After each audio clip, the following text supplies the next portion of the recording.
네, 요리 보고 저리 봐도 알 수 없는 둘리. 그때는 알 수 없었지만 지금은 알 것도 같은 둘리. 종이 만화로 처음 나온 지가 어느덧 40주년을 맞았고요. 극장판도 며칠 전에 재개봉을 했습니다. 이 둘리를 탄생시킨 아버지죠. 김수정 화백을 오늘 뉴스를 만나다에 초대했습니다. 어서 오십시오. 네, 안녕하세요. 네, 제가 초등학교 때 둘리를 만났으니까 뭐 성장기를 같이 했다 해도 과언이 아닌데 어딜 가나 국민들로부터 이런 말씀 많이 들으시죠? 예, 많이 듣고 있습니다. 그만큼 이제 국민 만화가 아닐까 싶습니다. 그 시절 팬들이 이제 중장년이 됐고 둘리도 어느덧 40주년을 맞았습니다. 또 극장판도 재개봉을 하게 됐는데요. 소감이 어떠신지요? 그렇지 않아도 어제 극장을 가봤거든요. 예. 거의 27년 만에 이제 대형 화면에서 봤는데 네. 여전히 좀 아쉬운 점이 많았어요. 물론 예. 이제 제작할 당시에도 좀 아쉽고 했었는데 그런데도 이제 그 영화를 보면서 어제 좀 학부모님들하고 아이들이 꽤 많이 왔더라고요. 네. 그래서 내가 애들도 간간히 웃어주고 예. 그다음에 또 그 어머님 아버님들도 또 열심히 그 둘리에 대해서 설명하고 이런 장면을 보면서 네. 와, 저 영화를 다시 한번 그 애니메이션을 만들고 싶다 하는 이런 욕구가 딱 생기더라고요. 아, 의지가 좀 생기셨군요. 예, 그래서 저때 다 못했던 이야기 그리고 좀 더 풍부한 감성과 그다음에 그 굉장한 어떤 뭐랄까 아이들하고도 소통할 수 있는 네. 이런 이야기를 한 번 더 해보고 싶다는 이런 욕심이 좀 들더라고요. 네.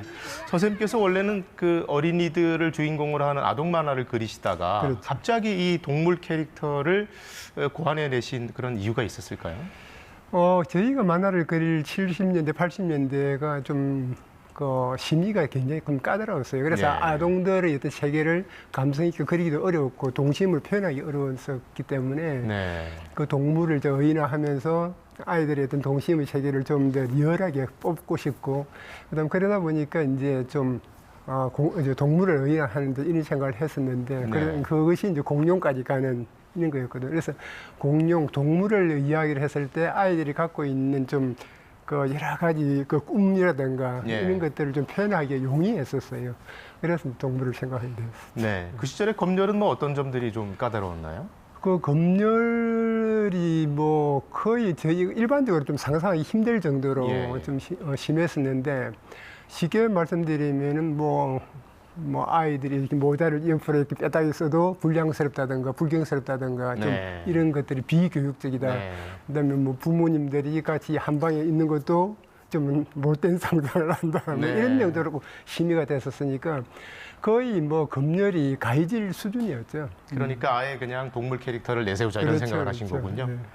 둘리 말고도 이 작품에는 여러 개성 있는 캐릭터들이 나옵니다. 그리고 40년 세월이 지나면서 그 캐릭터들도 재평가를 받는 것 같아요. 네. 특히 우리 고길동 씨, 옛날에는 좀 까다롭고 조금 고약한 인물처럼 우리가 여겼는데 사실 요즘 들어서 평가가 역전됐잖아요. 네. 왜 그런 걸까요?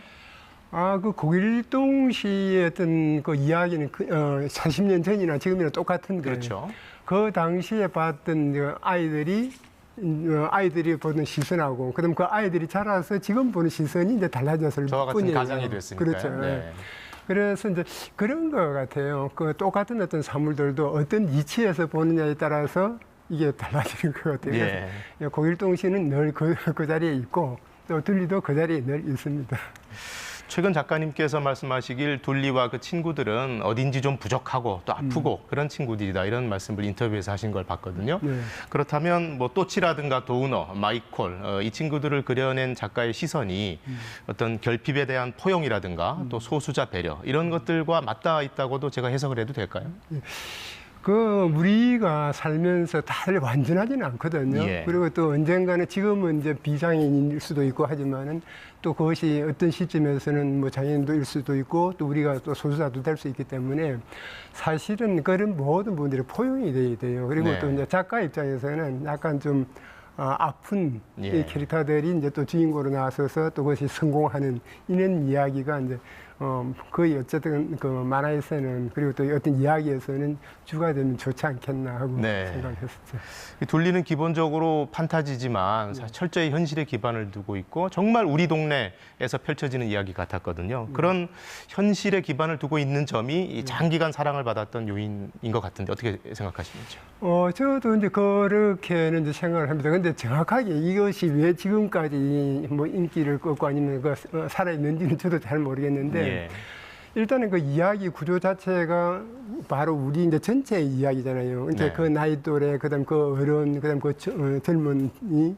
그래서 아마 이런 부분들이 이제 현실을 밑바탕을 깔다 보니까 사람들이 같이 그 공감대가 형성이 되는 것 같아요. 예. 그래서 이제 또 이제 아이들이 자라서 청년이 되고 청년이 돼서 어른이 되면서 자연스럽게 그 편층도 또 가는 것 같고 네. 그런 것 같습니다. 정말 아기부터 어린이 또 청년 또 어른까지 모든 캐릭터들이 다 나오니까요. 그렇죠. 자, 이제 요즘은 후배들이 그린 만화가 웹툰으로 또 한류의 큰 축을 이끌고 있습니다. 하지만 여전히 처우 문제를 호소하는 작가분들도 많고 또 안타깝지만은 최근에는 검정고무신의 이우영 작가 안타까운 소식도 있었습니다. 대선배로서 우리 만화계에 좀 당부하고 싶은 말씀이 있다면요? 지금 이제 그 웹툰의 어떤 상황을 그걸 보면은 거의 뭐 혹사 수준이거든요, 작가들이. 예. 그래서 네네. 그런 부분에서 좀 안타까운데, 그냥 뭐 선배로서 이제 조언을 드리자면은 이것이 그냥 1, 2년 그리고 그다음 10년 그리고 말 직업이 아니기 때문에 네. 앞으로 장기적으로 내가 평생 직업으로 간다고 했을 때 이 관리를 어떻게 해야 되겠는가 하는 부분에서 좀 생각을 하셔야 될 것 같고, 그다음에 전반적으로 그 유통의 문제에서도 좀 유통이 뭔가 약간 좀 불합리하게 되어 있거든요. 네. 예. 이 유통 문제 자체도 조금 좀 거론이 돼야 될 것 같아요. 예, 뭐 그런 입법 논의도 좀 있어야 될 것 같고요.